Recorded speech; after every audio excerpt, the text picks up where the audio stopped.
നമസ്കാരം.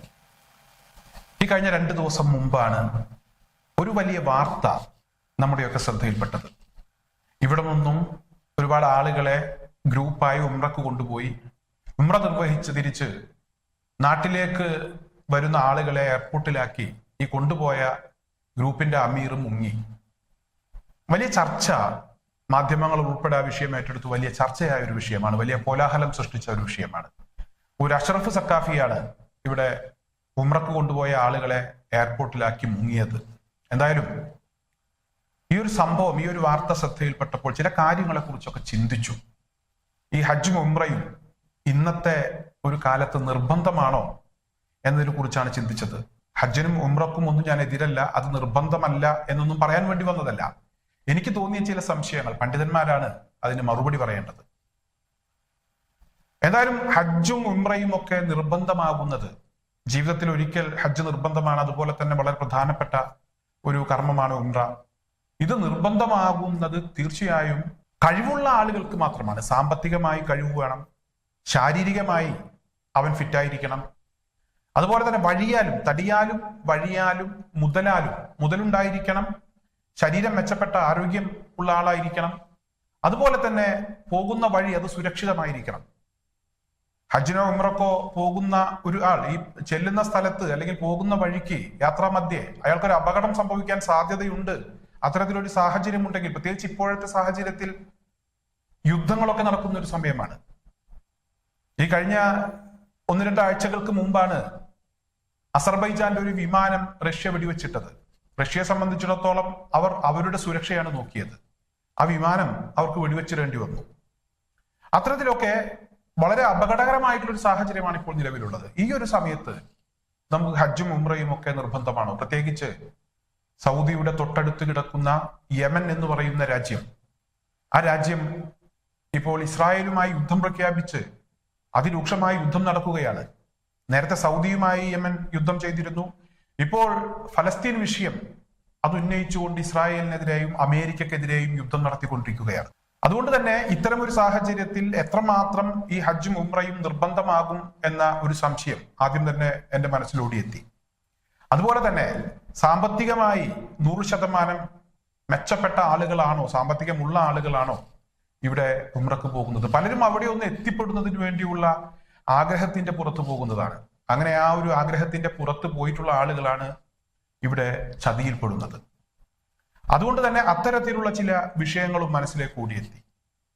എന്തായാലും എനിക്ക് മറ്റു ചില വിഷയങ്ങൾ കൂടെ നിങ്ങളുടെ ശ്രദ്ധയിലേക്ക് കൊണ്ടുവരേണ്ടതുണ്ട്.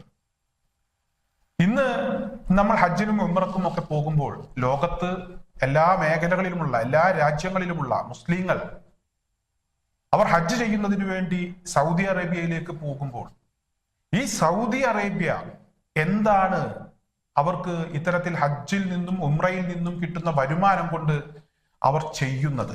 ഇനി സാമ്പത്തികമുണ്ട്, വഴിയാലും തടിയാലും അതുപോലെ തന്നെ മുതലാലും ഒക്കെ നമുക്ക് സൗകര്യമുണ്ട്, എന്നിട്ട് നമ്മൾ ഹജ്ജിന് പോകുന്നു. നമ്മൾ ഹജ്ജിന് പോകുമ്പോൾ സൗദി അറേബ്യക്കാണ് ഈ പണം കിട്ടുന്നത്. നമ്മുടെ എൻട്രി ഫീസ് അവിടുത്തെ ഗവൺമെന്റിനാണ് കിട്ടുന്നത്. എന്താണ് ഗവൺമെന്റ് ഈ തുക കൊണ്ട് എന്താണ് ചെയ്യുന്നത്? അതിനെക്കുറിച്ച് നമ്മൾ എപ്പോഴെങ്കിലും ചിന്തിച്ചിട്ടുണ്ടോ? ഞാൻ നേരത്തെ പറഞ്ഞു, ഇവിടെ യമൻ ഫലസ്തീൻ വിഷയവുമായി ബന്ധപ്പെട്ടാണ് ഇസ്രായേലിനെതിരെ യുദ്ധം ചെയ്യുന്നത്.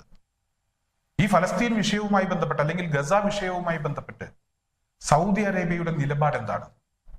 സൗദി അറേബ്യ അതിശക്തമായ ഒരു നിലപാടെടുത്താൽ ഈ പ്രശ്നത്തിന് ഒരു പരിധിവരെ പരിഹാരം കണ്ടെത്താൻ കഴിയും.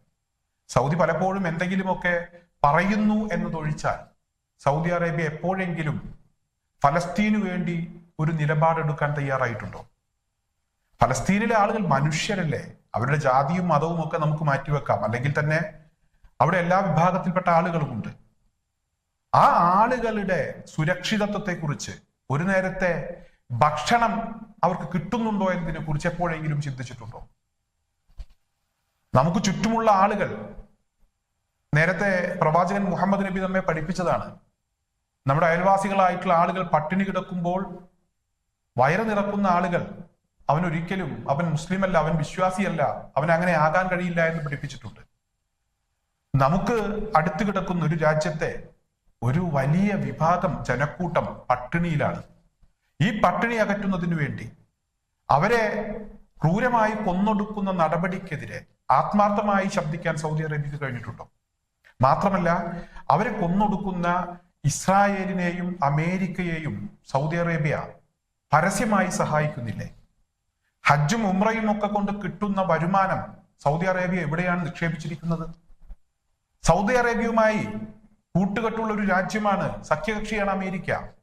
അമേരിക്കയുടെ നിലനിൽപ്പ് തന്നെ സൗദിയുടെ സമ്പത്താണ്. കോടാനക്കോടിക്കണക്കിന് രൂപ അമേരിക്കയിലെ സിറ്റി ബാങ്കിൽ സൗദി അറേബ്യ നിക്ഷേപിച്ചിട്ടുണ്ട്. തുകയായി അങ്ങനെ നിക്ഷേപിച്ചിട്ടുണ്ടെങ്കിൽ സ്വർണമായി വേറെ നിക്ഷേപങ്ങളുണ്ട്. ഇവിടെ ഹൂത്തികൾ ചെങ്കടൽ ഉപരോധിച്ചപ്പോൾ ഇസ്രായേലിനെ നിലക്കു നിർത്തുന്നതിന് വേണ്ടിയാണ്, അവർക്ക് ഭക്ഷണവും എണ്ണയും അതുപോലെ തന്നെ ആയുധങ്ങളും കിട്ടാതിരിക്കുന്നതിന് വേണ്ടിയാണ് ഹൂത്തികൾ ഇവിടെ ചെങ്കടൽ ഉപരോധിച്ചത്. എയ്ലാത്ത് തുറമുഖത്തേക്ക് ആക്രമണം നടത്തി. ആ തുറമുഖം ഇസ്രായേൽ അടച്ചുപൂട്ടിയത് ഹൂത്തികളുടെ ആക്രമണം മൂലമാണ്. ഇറാൻ ഈ സമയത്ത് ഇവിടെ ഗൾഫ് രാജ്യങ്ങളുടെ, മുസ്ലിം രാജ്യങ്ങളുടെ ഒരു ഉച്ചകോടി വിളിച്ചു ചേർത്തു. സൗദിയിൽ വെച്ചായിരുന്നു. അവിടെ ഇറാന്റെ ഭാഗത്തു നിന്നും ഇറാൻ ഒരു വിഷയം ഉന്നയിച്ചു. ഇസ്രായേലുമായിട്ടുള്ള എല്ലാവിധ വ്യാപാര ബന്ധങ്ങളും മുസ്ലിം രാജ്യങ്ങൾ അത് വേണ്ടെന്ന് വെക്കണം. ഗസയിലെ സാധാരണക്കാരെ കുറിച്ചോർത്ത് ഇസ്രായേലിന് എണ്ണ കിട്ടരുത്, അവർക്ക് ഭക്ഷണം കിട്ടരുത്, അതുപോലെ തന്നെ അവരുടെ ഉൽപ്പന്നങ്ങൾ ബഹിഷ്കരിക്കണം. അറബ് രാജ്യങ്ങൾ ഒറ്റക്കെട്ടായി മുന്നോട്ട് വരണം എന്ന് പറഞ്ഞൊരു തീരുമാനം എടുത്തു പിരിഞ്ഞു. എന്നാൽ ഈ തീരുമാനം അട്ടിമറിച്ചത് ആരാണ്? സൗദി അറേബ്യയാണ്. ഈ തീരുമാനം അട്ടിമറിച്ചു. ഇവിടെ ചെങ്കടൽ ഹൂത്തികൾ ഉപരോധിച്ചപ്പോൾ ഇസ്രായേലിന് എണ്ണയും ഭക്ഷണവും ഒക്കെ റോഡ് മാർഗം കിട്ടുന്നതിന് വേണ്ടി സൗകര്യം ചെയ്തു കൊടുത്തത് സൗദി അറേബ്യയാണ്. അതായത് എല്ലാ നിലക്കും ഇസ്രായേലിനെ സഹായിക്കുന്നു. ഉംറയിൽ നിന്നും ഹജ്ജിൽ നിന്നും ഒക്കെ കിട്ടുന്ന വരുമാനം അമേരിക്കയിലെ ബാങ്കുകളിൽ കൊണ്ടുപോയി നിക്ഷേപിക്കുന്നു. ആ അമേരിക്ക ഇസ്രായേലിനെ സഹായിക്കുന്നു. ചുരുക്കി പറഞ്ഞാൽ നമ്മളൊക്കെ ഹജ്ജിനും ഉംറക്കും പോയതുകൊണ്ട് കിട്ടുന്ന ലാഭം, ആ ലാഭം അല്ലെങ്കിൽ അതുകൊണ്ട് കിട്ടുന്ന പണം ഗസയിലെ പട്ടിണിപ്പാവങ്ങളെ കൊന്നൊടുക്കുന്നതിന് വേണ്ടിയാണ് ഇവിടെ സൗദി അറേബ്യ ഉപയോഗിക്കുന്നത്. അല്ലെങ്കിൽ സൗദി അത്തരത്തിലുള്ള രാജ്യങ്ങളെ സഹായിച്ചുകൊണ്ടിരിക്കുന്നു. ആത്മാർത്ഥമായി ഫലസ്തീനു വേണ്ടിയോ ഗസക്ക് വേണ്ടിയോ ഒരക്ഷരം പോലും സംസാരിക്കാൻ സൗദി അറേബ്യ തയ്യാറാകുന്നില്ല എന്നുള്ളതാണ്. ഇന്നത്തെ ഈ ഒരു സാഹചര്യത്തിൽ ഹജ്ജും ഉംറയും ഒക്കെ എത്രമാത്രം നിർബന്ധമുണ്ട് എന്ന ഒരു തോന്നൽ ഈ കഴിഞ്ഞ ദിവസം ചില കോലാഹലങ്ങളൊക്കെ ഉയർന്നു വന്നപ്പോൾ എനിക്ക് തോന്നിപ്പോയി.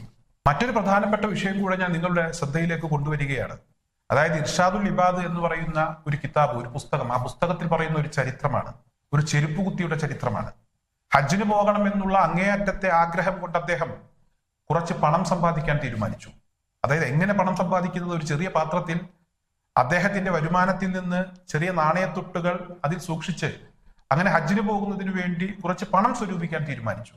അദ്ദേഹത്തിന് ഹജ്ജിന് പോകാനുള്ള ശേഷി ഉണ്ടായിട്ടല്ല, അവിടെ എത്തിപ്പെടണം എന്നുള്ള ആ ഒരു ആഗ്രഹം കൊണ്ട്, അടക്കാനാകാത്ത ആ ഒരു ആഗ്രഹം കൊണ്ട് അദ്ദേഹം അങ്ങനെ ഹജ്ജിന് പോകുന്നതിന് വേണ്ടിയുള്ള പണം സ്വരൂപിച്ചു. അദ്ദേഹത്തിന്റെ ഭാര്യ ഗർഭിണിയായിരുന്നു. അതുകൊണ്ട് തന്നെ അദ്ദേഹത്തിന്റെ വീടിന്റെ തൊട്ടടുത്ത വീട്ടിൽ നിന്നും ഒരിക്കൽ മാംസം പാകം ചെയ്യുന്ന ഒരു മണം അദ്ദേഹത്തിന് അറിയാനായി, അല്ലെങ്കിൽ അദ്ദേഹത്തിന്റെ ഭാര്യക്ക് അറിയാനായി. അദ്ദേഹത്തിന്റെ ഭാര്യ അദ്ദേഹത്തോട് ഒരു ആഗ്രഹം പറഞ്ഞു, എനിക്ക് കുറച്ച് മാംസം വേണം, മാംസം ഭക്ഷിക്കണം എന്ന ആഗ്രഹമുണ്ട്. തൊട്ടടുത്ത വീട്ടിൽ മാംസം പാകം ചെയ്യുന്ന ആ മണം അതെടുത്തപ്പോഴാണ് ഇങ്ങനെ ഒരു ആഗ്രഹം അവർക്കുണ്ടായത്. എന്തായാലും തൽക്കാലം അടുത്ത വീട്ടുകാരനോട് തന്നെ ചെന്ന് ചോദിക്കാം, എവിടെ നിന്നാണ് മാംസം കിട്ടിയത്, കുറച്ച് മാംസം കിട്ടാൻ എന്താണ് വഴി, തൊട്ടടുത്ത വീട്ടുകാരനോട് ചെന്ന് ചോദിക്കാം എന്ന് അദ്ദേഹം തീരുമാനിച്ചു. അങ്ങനെ അടുത്ത വീട്ടുകാരന്റെ അടുത്തേക്ക് അദ്ദേഹം പോയി. അങ്ങനെ മാംസത്തെ കുറിച്ച് ചോദിച്ചപ്പോഴാണ് ആ വീട്ടുകാരി പറയുന്നത്, എന്റെ ഭർത്താവ് മരണപ്പെട്ടു പോയി, എന്റെ മക്കൾ കുറച്ച് ദിവസങ്ങളായി പട്ടിണിയിലാണ്, ഭക്ഷണം വാങ്ങിച്ചു കൊടുക്കാനൊന്നും പണമില്ല, വഴിയരികിൽ ചത്തുകിടന്നിരുന്ന ഒരു കഴുതയുടെ മാംസമാണ് ഞാൻ എൻ്റെ മക്കൾക്ക് ഇപ്പോൾ പാകം ചെയ്തു കൊടുക്കുന്നത്. അത് എനിക്ക് ഹലാലാണ്, അതായത് ജീവൻ നിലനിർത്തുന്നതിന് വേണ്ടി എനിക്ക് ആ ഭക്ഷണം കഴിച്ചേ മതിയാകൂ. പക്ഷെ നിങ്ങൾക്കത് ഹറാമാണ്, നിങ്ങൾക്കത് നിഷിദ്ധമാണ്, നിങ്ങൾക്കത് കഴിക്കാൻ പാടില്ല എന്ന ഒരു കാര്യം അദ്ദേഹത്തോട് പറഞ്ഞു. അദ്ദേഹത്തിന് വലിയ സങ്കടം തോന്നി. അദ്ദേഹം ഹജ്ജിന് പോകുന്നതിന് വേണ്ടി സ്വരുക്കൂട്ടിയ ആ പണം, ആ നാണയത്തുട്ടുകൾ ഈ വീട്ടുകാരിക്ക് കൊടുത്തു. ആ മക്കൾക്ക് ഭക്ഷണം വാങ്ങിച്ചു കൊടുക്കാൻ പറഞ്ഞു. അദ്ദേഹത്തിന് ഹജ്ജിന് പോകാൻ കഴിഞ്ഞില്ല. എന്നാൽ ഹജ്ജൊക്കെ കഴിഞ്ഞു. ഇവിടെ മക്കയിലെ ഇമാം പിന്നീട് ഒരു സ്വപ്നം കാണുകയാണ്. ചരിത്രമാണ്. ഇമാം കണ്ട സ്വപ്നം ഒരു ചെരുപ്പുകുത്തിയുടെ ഹജ്ജ്, ആ ഹജ്ജ് സ്വീകാര്യമായതുകൊണ്ട്, ആ ഹജ്ജ് ഒറ്റ ഹജ്ജ് കൊണ്ട് ആ വർഷം ഹജ്ജ് നിർവഹിച്ച മുഴുവൻ ആളുകളുടെയും ഹജ്ജ് ദൈവം സ്വീകരിച്ചു, പടച്ചവൻ സ്വീകരിച്ചു. അതായത് ചെരുപ്പ് കുത്തിയുടെ ഹജ്ജിന്റെ പ്രതിഫലം, ആ ഒരൊറ്റ ഹജ്ജ് കൊണ്ട് എല്ലാവരുടെയും ഹജ്ജ് സ്വീകരിച്ചു. എന്താണ് സ്വീകാര്യമായ ഹജ്ജിന്റെ പ്രതിഫലം? എന്താണ് സ്വീകാര്യമായ ഹജ്ജിന്റെ പ്രതിഫലം? സ്വർഗമാണെന്നാണ് നമ്മളൊക്കെ പഠിച്ചിട്ടുള്ളത്, അല്ലെങ്കിൽ നമ്മളെയൊക്കെ പഠിപ്പിച്ചിട്ടുള്ളത്. അങ്ങനെ ഇവിടെ ഹറമിലെ ഇമാം ആരാണ് ഈ ചെരുപ്പ് കുത്തി എന്നതിനെ കുറിച്ച് അദ്ദേഹം അന്വേഷിക്കാൻ തീരുമാനിച്ചു. അവസാനം അദ്ദേഹം ഈ ചെരുപ്പ് കുത്തിക്കടുക്കിൽ അദ്ദേഹം എത്തിപ്പെട്ടു. അദ്ദേഹത്തോട് ചോദിച്ചു, നിങ്ങൾ ആരാണ്? നിങ്ങളുടെ ഹജ്ജ് കൊണ്ട് ഇങ്ങനെ എല്ലാവരുടെയും ഹജ്ജ് സ്വീകാര്യമായി എന്ന ഒരു സ്വപ്നം ഞാൻ കണ്ടു എന്ന് പറഞ്ഞപ്പോഴാണ് അദ്ദേഹം ഈ കഥ പറയുന്നത്. അതായത് ഭക്ഷണം കഴിക്കാൻ മാർഗമില്ലാതെ പാടുപെട്ടിരുന്ന, വല്ലാതെ വിശന്ന് കഷ്ടപ്പെട്ടിരുന്ന, ചത്ത കഴുതയുടെ മാംസം പാകം ചെയ്ത് കഴിച്ചിരുന്ന ഒരു കുടുംബത്തിന് ഭക്ഷണം കഴിക്കുന്നതിന് വേണ്ടിയുള്ള സംവിധാനം ഹജ്ജിനു വേണ്ടി വെച്ച ആ തുകയെടുത്ത് അദ്ദേഹം ചെയ്തു കൊടുത്തു. ആ ഒറ്റ കാരണത്താൽ അദ്ദേഹത്തിന് ഹജ്ജിന്റെ പ്രതിഫലം കിട്ടി. അതോടൊപ്പം തന്നെ ആ വർഷം ഹജ്ജ് ചെയ്ത മുഴുവൻ ആളുകളുടെയും ഹജ്ജ് സ്വീകരിച്ചു. ഇതാണ് ഹജ്ജ്. ഇന്നത്തെ സാഹചര്യത്തിൽ മറ്റുള്ള ആളുകൾ ഇവിടെ നിന്ന് മക്കയിൽ പോയി, മദീനയിൽ പോയി ഉംറയും ഹജ്ജും ഒക്കെ നിർവഹിക്കുന്നത് നിർബന്ധമുള്ള കാര്യമാണോ എന്ന് എനിക്ക് തോന്നാൻ കാരണം ഈ ചരിത്രം എന്റെ മനസ്സിൽ വന്നതുകൊണ്ടാണ്. കാരണം ഇന്ന് ഗസയിലെ 10,000 പട്ടിണി കിടക്കുകയാണ്. അവർക്ക് ഭക്ഷണമില്ല. ഇനിയും അവർക്ക് ഭക്ഷണം കിട്ടാനുള്ള പഴുതുകൾ എങ്ങനെ അടക്കും എന്നതിനെ കുറിച്ച് തലപുകഞ്ഞ് ആലോചിക്കുകയാണ് ബെഞ്ചമിൻ നെതന്യാഹു. ആ ബെഞ്ചമിൻ നെതന്യാഹുവിനെ സഹായിക്കുന്ന നിലപാടാണ് നമ്മളൊക്കെ ഹജ്ജിനും ഉംറക്കും പോയി കൊടുക്കുന്ന പണം കൊണ്ട് ഇവിടെ സൗദി അറേബ്യ ചെയ്തുകൊണ്ടിരിക്കുന്നത്. അമേരിക്കക്ക് വലിയ നിക്ഷേപങ്ങൾ കൊടുക്കുന്നു. ഇസ്രായേലിന് എല്ലാവിധ സൗകര്യങ്ങളും വഴിയൊരുക്കി കൊടുക്കുന്നു ഗസയെ ആക്രമിക്കുന്നതിനു വേണ്ടി, യമനെ ആക്രമിക്കുന്നതിനു വേണ്ടി. അതുകൊണ്ട് തന്നെ ഇന്നത്തെ സാഹചര്യത്തിൽ ഉംറയുമായി ബന്ധപ്പെട്ട ഒരു വലിയ വാർത്ത വന്നപ്പോൾ എനിക്കിത് നിങ്ങളോട് പറയണമെന്ന് തോന്നി. ഇന്നത്തെ സാഹചര്യത്തിൽ ഉംറയാണോ അല്ലെങ്കിൽ ഹജ്ജാണോ പ്രധാനപ്പെട്ടത്? ഗസയിലെ സാധാരണക്കാരായിട്ടുള്ള ആളുകളുടെ പട്ടിണി അത് മാറ്റുന്നതിന് വേണ്ടിയുള്ള ഇടപെടലാണോ പ്രധാനപ്പെട്ടത്? അതുപോലെ തന്നെ നമുക്ക് ചുറ്റും ഒരുപാട് ആളുകൾ, വിവാഹപ്രായമെത്തിയ ആളുകളുണ്ട്. അതായത് സ്ത്രീകൾ, അവരെ വിവാഹം കഴിച്ചു കൊടുക്കാൻ മാർഗമില്ലാത്ത കുടുംബങ്ങൾ, അതുപോലെ തന്നെ പട്ടിണി കിടക്കുന്ന ഒരുപാട് കുടുംബങ്ങൾ. ഇവരുടെയൊക്കെ പട്ടിണി അകറ്റുകയാണോ, അതുപോലെ തന്നെ വിവാഹം പ്രായമായി നിൽക്കുന്ന ആളുകളുടെ വിവാഹം നടത്തുന്നതിന് വേണ്ടിയുള്ള സഹായമാണോ, ഹജ്ജാണോ ഉംറയാണോ വലുത് എന്നുള്ളതിനെ കുറിച്ച് പണ്ഡിതന്മാർ തന്നെയാണ് മറുപടി പറയേണ്ടത്. ഈ വിഷയത്തിൽ എനിക്ക് തോന്നിയ ഒരു സംശയം മാത്രമാണ് ഞാൻ നിങ്ങൾക്ക് മുന്നിൽ പങ്കുവച്ചത്. തീർച്ചയായും പണ്ഡിതന്മാർ ഈ വിഷയവുമായി ബന്ധപ്പെട്ട് ഒരു മറുപടി പറയും എന്നാണ് ഞാൻ പ്രതീക്ഷിക്കുന്നത്.